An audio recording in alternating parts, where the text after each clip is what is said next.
él toma un trabajo que hizo un economista que se llama Ocampo, que era un poco alguna parte que veíamos por allí. Él dice, bueno, en realidad a ver, la dolarización es reemplazar los pesos que nosotros tenemos por dólares. Entonces la discusión es cuántos pesos tenemos, cuántos dólares tenemos para respaldarlo, ¿no? Y la paridad de esa cuestión es el tipo de cambio al que podemos llegar. Yo digo, con el verso cotidiano, sobre todo aquellos que menos tienen, hoy escuchaba algo y esto también es atinente a lo que vos estás diciendo. Si vos ganás 100.000 pesos, no vas a cobrar 100.000 dólares. Obvio que no. Bueno, justamente por el tipo de cambio. Nosotros hicimos una serie de ejercicios de cuánto significa, porque él mete las LELIQ, los pasivos del Banco Central y demás. Es decir, vos deberías dolarizar todos los pasivos del Banco Central, no solo lo que se llama base monetaria, que es la plata que tenemos nosotros, sino también, si querés, el respaldo de los depósitos que tenemos nosotros. Poneme a las espaldas nuestras el trabajo que ha hecho Lester, así nos va ejemplificando de qué se trata esto que está verbalizando. A ver. Fíjate, son 6,5 billones de pesos la base monetaria, más casi 20 billones las LELIQ. Tenés que pasar eso a dólares. ¿Bien? Ahí Milei decía, bueno, tengo 10.000 millones en oro. Falso. Tiene 5.000. Tiene además otros 5.000 en una cosa que se llama BIS, que es de un banco, y unos 2.000 que tiene una cosa que se llama CEDESA. No se pueden tocar. Ni el BIS te deja, ni CEDESA puede, por una sencilla cuestión. Por ejemplo, CEDESA son garantía de depósitos en dólares. ¿Escucharon bien? Claro. Quiere hacer dólares y dártelos y reemplazarte tus pesos por las garantías de los depósitos en dólares que vos tenés. ¿Bien? Con lo cual, si se te ocurre mañana ir a buscar los dólares, con ese esquema que está planteando Milei, no están. no están. Y eso mismo, vos nombrabas recién a Ocampo, Hernán. Ocampo habla de una suerte de reestructuración de la deuda que tiene el Banco Central con los bancos, si no entiendo mal. Ahora, esa reestructuración de la deuda no significa, o no podría significar, una nueva confiscación de los ahorros de los argentinos. Sí, en realidad, otro corralito. Él Sí, en claro. el paper, ahora vamos a ir a los números del tipo de cambio, pero antes de eso, efectivamente, él dice, Ocampo dice, bueno, no queremos hacer un plan Bonex por lo que ya pasó supuestamente, Claro. aunque no descarta 100% que esa puede ser una salida. E inventa un esquema distinto. Dice, mira, como esto va a generar mucha confianza, vamos a agarrar determinados activos, se los vamos a dar a alguien en el extranjero, supongamos un banco extranjero, y entonces cuando nosotros necesitemos guita, por ejemplo, si alguno que tiene depósitos en dólares quiere ir a buscarlo, le vamos a pedir a ese banco que nos dé plata y en ese momento nos va a dar un crédito, digamos, nos lo va a prestar. Ahora, ¿qué dice que va a poner en garantía? ¿Qué dice que va a poner en garantía?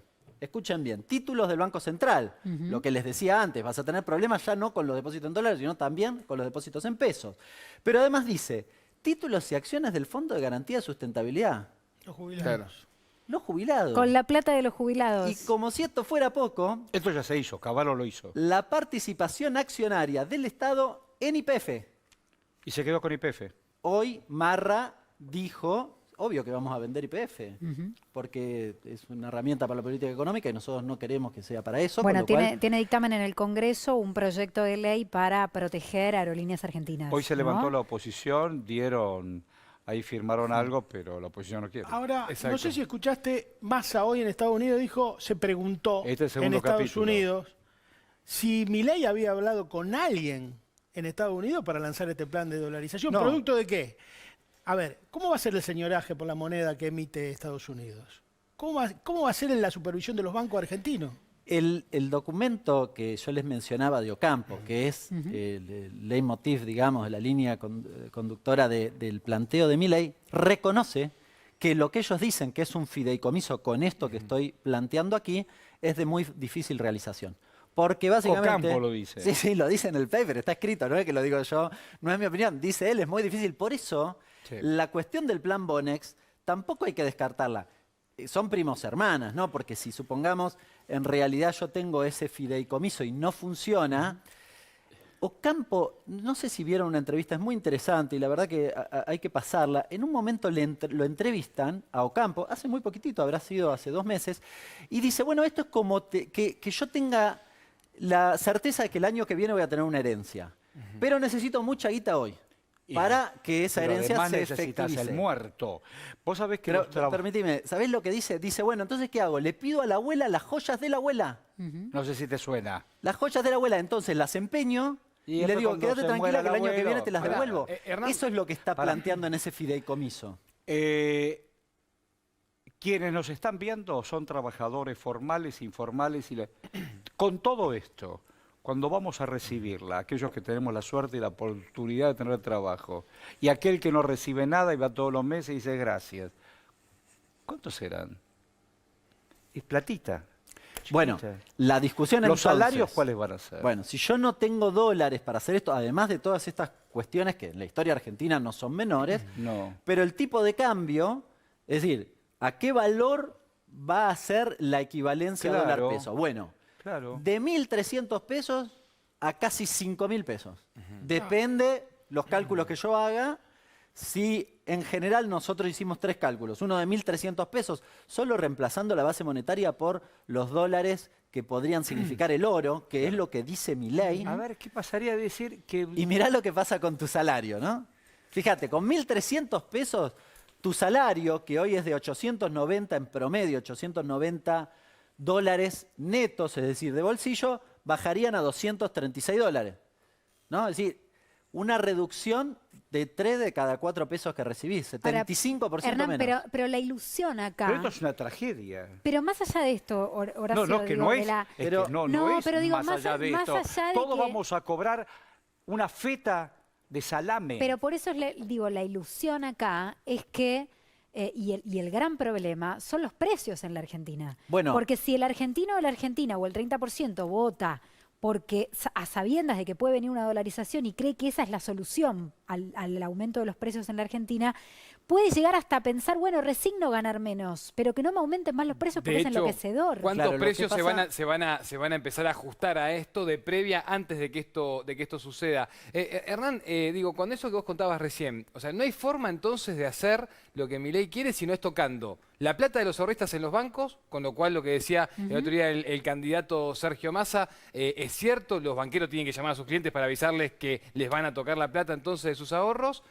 Y eso solo se puede hacer tocando la plata de los ahorristas en los bancos y para ver si te estoy entendiendo bien, Y de ¿eh? los Y jubilados. después también de los jubilados y privatizando las empresas de bandera. Sí, Que a aparte ver. es ir en contra de la Constitución Es- porque YPF está cubierta legalmente a menos que lo apruebe 2/3 de la Cámara de Diputados y de Senadores. Es un mix de pérdida de poder adquisitivo, es decir, de evaluación, con endeudamiento, con esto, manoteándote los ahorros. una Ahora, tragedia. Hernán, Bien, es decir, yo puedo hacer un mix o probablemente estén pensando Porque en un mix. esto tiene de que esas quedar tres clarísimo, cuestiones. digo. Esto es lo que nos tiene que quedar claro y Sí. que no te lo están diciendo en ningún lugar. Lo que dice Sofía es así, digamos, esta pérdida de poder adquisitivo se refleja obviamente como correlato, tiene un incremento de los precios. Si yo pierdo poder adquisitivo, porque cuando vaya a comprar va a valer menos, yo les traje algunos ejemplos. Por ejemplo, el pan, 750 pesos puede estar el kilo más o Sí. menos con los incrementos actuales. Ahí lo tenés, mirá. Vamos acá. Podría irse, mira. Vamos. Bueno, acá vamos un poco más allá de las propuestas de Milei, ¿no? ¿Qué es esto? Porque en las propuestas de Milei, además te propone la eliminación de subsidios, voucher a la educación. Fíjate, la educación hoy es pública, te podría ir o costar 2 millones de pesos anuales, ¿no? Siendo El pública. transporte, que hoy vale más o menos 60 Sí, pesos. el mínimo. El mínimo pasaría a 600 pesos, es decir, se Para- multiplica por 10. Y vos decías del ejemplo del pan, de 750 mangos, ¿qué puede pasar? Bueno, de 750 mangos puede ir a, dependiendo, acá tenemos los valores, dependiendo la devaluación que les recién mencionaba, y no yéndose todo a precio, Claro. yendo a precio como fue la devaluación del 16. Para ser preciso, el kilo de pan podría estar entre 2.000 y 8.500 pesos. o sea, Claro. bajan los salarios y se triplica el precio de los alimentos. Claro. Un negocio tremendo. Ahora, volviendo Bajan a en dólares, ¿no? En pesos también por este mismo proceso. Ahora, por el volviendo a la términos pregunta reales. anterior, este plan, a lo que te decía al principio, ¿se puede hacer sin el guiño de Estados Unidos? ¿Puede ser No. unilateral que Milei se llegue, se siente y dice, voy a dolarizar sin tener el visto bueno de los norteamericanos? A ver, es difícil porque la propuesta que en principio plantea Milei exige o implica el acompañamiento de organismos internacionales Claro. que están muy motorizados por Estados Unidos. Sí, pero además Con el lo emisor cual- del billete. Con lo cual, salvo que, de nuevo, salvo que, supongamos que eso no sucediera y yo te hago un plan Bonex. ¿Qué es un plan Bonex? O un corralito. Nadie puede sacar la plata. Entonces, esa plata que nadie puede sacar, no necesito dolarizarla. Por eso pasa eso, ¿se entiende? No necesito los dólares respaldatorios. Necesito menos dólares, Entonces, te puedo llevar una devaluación al el peso a 2.000 por dólar y además te inmovilizo una parte del dinero. Bien, ese mix podría ser. Imagínense lo que puede significar en la Argentina. Y ojo, porque recién Horacio decía, parece exagerado los números, pero no son exagerados. No son exagerados. No son exagerados. En Ecuador, cuando dolarizaron, la caída del salario real fue del 60%. ¿Y qué pasó en En Ecuador? El Salvador fue del 65%. Bueno, pero este es el resultado. Porque ya sabemos lo que fue la dictadura. Ya sabemos lo que fue el menemato. Ya sabemos que entre el 15 y el 19 nos dejaron los salarios así chiquitos. Y falta el remate, porque vos pegás un vistazo, toda América del Sur, incluso Centroamérica, y los salarios son así chiquititos. Claro, Horacio, pero ahí tenés un gran problema, y es que, ¿cuál es la propuesta desde el oficialismo hoy para decirle a los argentinos y a las argentinas que no van a subir más los precios? Ahí tengo... Porque yo insisto, a vos te pueden hablar de poder adquisitivo, pero vos vas a llenar el changuito y cada vez ponés menos cosas y pagás más. Es realmente enloquecedor vivir así. Igual, además de que primero, no te alcanza para comer. Primero, la primera respuesta es no hay soluciones mágicas, porque una solución mágica te va a significar esto. Sí, y Hernán, Está otra claro. Va a cosa. significar esto. Ayúdame, Segundo. pero ayúdame con esto, porque también dolarizar no te garantiza que no haya inflación. Porque también ese No. es otro de los cuentos chinos que me parece que se vienen contando en los últimos días. Ahora menciono un poco qué pasó con los salarios en esos países, pero respondiendo un poco de nuevo a la pregunta, soluciones mágicas no. Segundo, la inflación vos la disciplinás, hay un montón de razones diversas, pero en este momento y en general a lo largo de la historia es cuando tenés dólares. Si yo no tengo dólares estoy en un problema, fíjense, y quiero dolarizar. Es bastante insólito, pero necesito dólares. Probablemente el 2024 sea un año donde no tengas el efecto de la sequía. La Argentina tiene una balanza comercial cuando es récord de 15.000 millones. Te comiste 20 con una sequía. Obvio. Es imposible. Entonces, probablemente tengas eso, probablemente tengas el gasoducto y con ese mix, y tal vez, no sé, algo del litio supongamos, y con ese mix vos puedas hacer un proceso de disciplinamiento de la inflación que tenga una curva descendente que es en definitiva Más lo que va a permitir que el salario le gane a la inflación, que la nominalidad, el acuerdo que hacen paritarios, porque los acuerdos paritarios hoy siguen a la inflación. Enhorabuena, porque eso también te va a pasar distinto en otro gobierno, porque pasó con Macri y con Milei, imagínense, ¿qué vas a discutir paritaria si aumentan los precios? Ahora, No, más claro. un plan de estabilización, ¿no? Digo que en eso prácticamente todo el mundo coincide. Bueno, pero el plan de estabilización, ¿qué es? ¿Que la pague quién? Porque ahí yo tengo algunos matices respecto de cuál es el plan de estabilización. No, hacemos un ajuste de que el déficit fiscal vaya a cero en un año. Sí. Bueno, ¿para quién lo paga? ¿Cuál es el sentido Sí, de eso? Miren, totalmente. con Macri pasó una cosa muy sintomática que a veces se dice poco, pero Macri ni siquiera redujo el déficit. Macri lo que redujo fue el déficit primario. Es decir, el ingreso que vos tenés por impuesto menos los gastos que tenés. Ahora, el déficit se mantuvo igual. ¿Cuál es la diferencia? Los intereses de deuda. Dicho de otro modo, nos obligó a todos nosotros a ajustarnos del cinturón para pagar intereses a los acreedores extranjeros. Ah, dale. ¿Qué negocio es ese? Países como Y Ecuador subió y la El inflación igual. Salvador, ¿qué salarios tienen? Bueno, ahí estamos viendo un poco la gráfica. ¿Qué pasó con los salarios justamente? En este caso en Ecuador. Miren, entre el 80 y el 2000, que es cuando finalmente se dolariza... Digo, ahí estaba Correa. No, antes no. de eso. 1980. Entre 1980 y el 2000 cae... ¿No estaba Correa? ¿Cómo? No, Correa es posterior, es del 2000. Después del 2000. Sí, después del 2010, si no me equivoco. Sí. Pero la caída es prácticamente de un, bueno, como decía antes, un 60%. Una ¿no? Ese barbaridad. 248 baja a 100. ¿No? Y después aumenta, claro, ¿qué te dice? No, pero miren, aumentó 70% entre el 2000 y el 2011. Sí, perfecto, pero no llegó al origen. No ¿Se llegó al entiende? origen. Está todavía... En 30 años. Sí, si lo llevo hasta hoy, me da por debajo 40. de cómo No, estaba 30. en 1980. Es decir, Claro. la pulverización del salario Perdiste 3 no generaciones. se recupera Bueno, nunca. cuando Y a nosotros diferencia, vemos millones de seres humanos hoy en las calles esperando y arrastrando carros, sabíamos perfectamente que la década del 90 los iba a expulsar del mercado. Bien. Y hay 3 generaciones, parieron hijos, parieron familias y quedaron desnudos frente al porvenir. en el gráfico se ve además cómo la curva roja que ven en el gráfico es que le pasó a la Argentina, que Claro. no dolarizó. Le fue mucho mejor. Le fue mucho mejor. Sí, pero además no pensá, Hernán, que son 3 países, Salvador, Ecuador y Argentina, son 3 países de una estructura económica totalmente distinta y muy difícil de comparar. Primero, por el peso de los sindicatos y del peronismo en la República Argentina. Y segundo, que la Argentina tiene una característica que es central, que un poco la planteaba Nico recién, que es que nosotros exportamos todo, pero todo lo que comemos. Quiere decir que nosotros, si dolarizamos, vamos a estar a la merced de cualquier tipo de inflación que suceda en el exterior y no vamos y va a a haber comer. inflación Aparte, interna. esto, compañeros, es algo de soberanía también. Si vos tenés tu propia moneda, podés manejar vos tus fenómenos económicos y preservar el poder adquisitivo, digo, ¿no? Me parece que con Ecuador dólar y no. El Salvador es cierto que tienen muchas diferencias con la economía argentina, entonces es difícil de equiparar mano a mano dos economías muy distintas. La Argentina tiene un nivel de industrialización que los otros dos países, por ejemplo, no tienen y demás. Ahora, sirven para ver las dos cosas más importantes del proceso de dolarización. Primero, la pulverización del salario en la etapa previa. Eso en todos lados Que esto igual. es indefectiblemente así, es decir, Milei te tiene que hacer eso si quiere dolarizar. Y la segunda es esto que veníamos charlando recién, la imposibilidad de hacer política económica. Perdés todas las herramientas. Sí, obvio. Tenés una sequía. ¿Qué haces? No podés emitir, Claro. no podés hacer política fiscal, la industria se hace percha, devalúa Brasil. ¿Y vos qué haces? Perdés soberanía, perdés Devalúa manejo. Brasil. Mira lo Así que de sencillo, dijo, no podés hacer escuchen nada. lo que dijo hoy Massa en Washington. A ver, dame. No, me preguntaron un poco sobre el resultado electoral y, digamos, cómo era la aparición en Estados Unidos, de alguna manera, la aparición de estos fenómenos antipolítica o extrapolítica en nuestra región.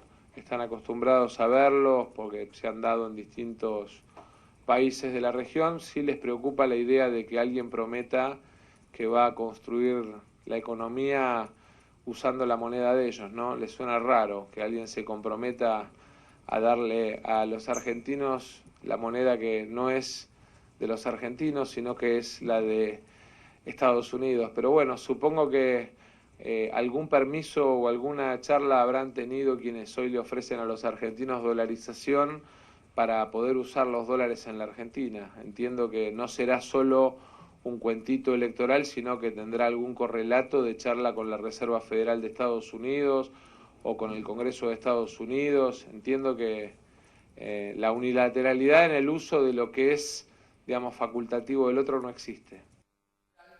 Bueno, a ver, dice, a lo mejor hablaron con alguien de la Reserva Federal. Sí, no hablaron. Lo dice probablemente porque sabe que no hablaron. Sí, es irónico. De hecho, creo que antes de ayer, habló Werner, no es santo de mi devoción, honestamente, pero planteó dolarización no en la Argentina. Representante del fondo, miembro del fondo, responsable en buena parte, en buena medida de lo que pasó en la Argentina, porque tiene que ver con los 45.000 millones de dólares que le debemos, y planteó que el organismo no está de acuerdo con el recorrer el camino de la dolarización en la Argentina. Dejando a Milei, yendo a la propuesta de Patricia Bullrich, Martín Tetaz, que ahora también está trabajando, es uno de sus economistas predilectos, habla de una administración de una economía bimonetaria. Directamente, bueno, esto de lo que habla Cristina, de lo que viene diciendo Cristina, hay una economía bimonetaria, esta es la realidad que tenemos. De hecho, claro. Sí. De hecho, bueno, ¿qué hacemos con una economía bimonetaria? ¿Qué se hace con una economía en donde vas a alquilar y te cobran en dólares,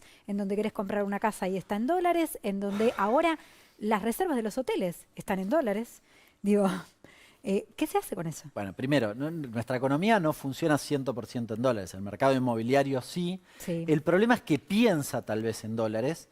Y quizás nosotros pensamos en dólares cuando, qué sé yo, tenemos un manguito y tratamos de ahorrar y que no pierda poder adquisitivo.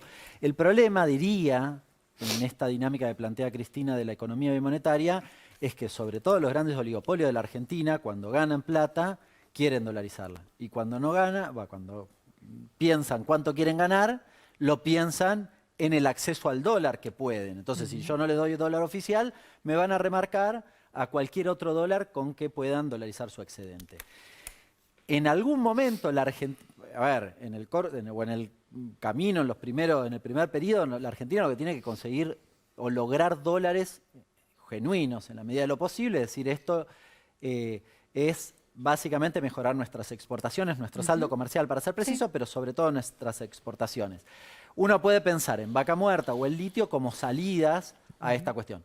Salidas siempre y cuando se hagan las cosas bien, porque si Milei o Bullrich, que tienen en la cabeza la privatización de YPF, imagínense el siguiente escenario. Vos mañana vendés YPF a Equinor, la empresa noruega, ¿no? Por poner un ejemplo. Entonces Equinor gana plata produciendo barriles de petróleo acá en la Argentina, los exporta, le ingresan los dólares, después se lo quieren mandar a su casa matriz. Lo hizo Los Repsol. dólares no quedaron acá. Entonces, Lo hizo Repsol, lo hizo Iberia. bueno, Sí, claro. no te resolvería el problema de la restricción externa o de la economía monetaria ese escenario. Entonces tenés que hacer, por suerte tenés esas cosas, pero además tenés que hacer las cosas bien. Es decir, los dos elementos son necesarios para que vos en el mediano plazo puedas tener dólares suficientes para compensar la demanda. En la medida que eso se sostenga, y bueno, eso revaloriza el peso, tu moneda propia, porque ya en un punto vas a decir, bueno, no, pero los dólares están. Entonces vos mismo vas a dejar de ir a demandar dólares para dolarizar tu ahorrito,